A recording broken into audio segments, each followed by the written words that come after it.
Well, I hope you solved the exercise, and I believe it was not a difficult one. My purpose there was to get you used with the OpenCV code, and also why not to practice a for loop. So as you can imagine, this exercise would be solved by using a for loop. So let me go through the code line by line quickly. So we have to import OpenCV, so CV2, and the glob library. Now, if you can recall it, what glob does is that it finds the path names of some files given a certain pattern. So in this case, for instance, I have this JPG files here, so 1, 2, 3, 4, 5 images, and I said, okay, create a list of file names that contain everything in the first part, and then JPG as an extension. So that will create a list such as say like C, and then the path here, and then galaxy, the JPG, and then the other image path, and so on. You get the idea. And then what we need to do is iterate through this list.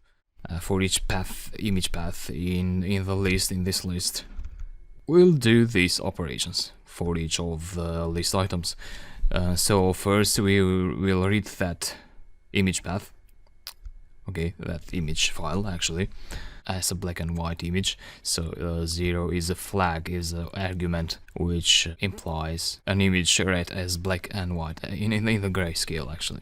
And then we create a variable where we will store the resized images. So the image is 100 by 100. So I'm passing the original image here and the size, the new size that the image will get.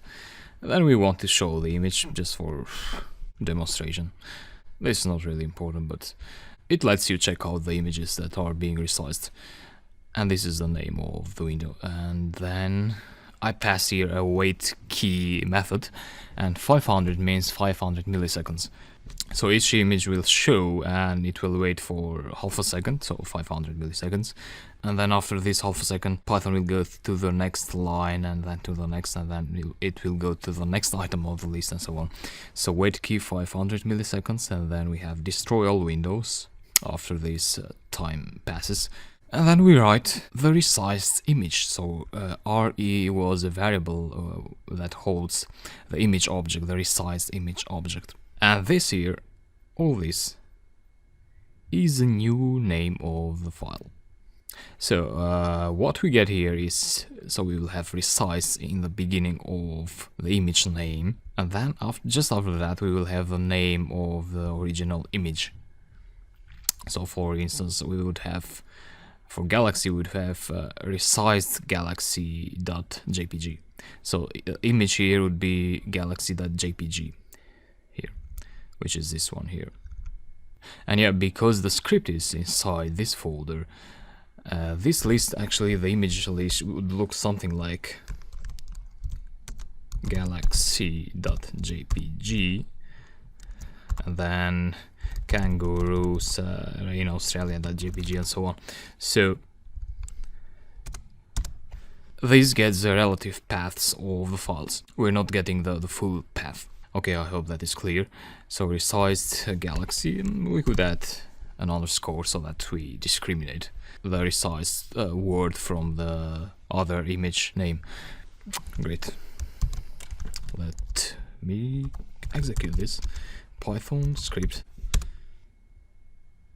So half a second, and yeah, it's done.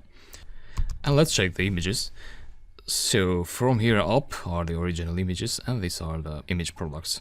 So you can see here that all these are 100 by 100, and they are in a grayscale.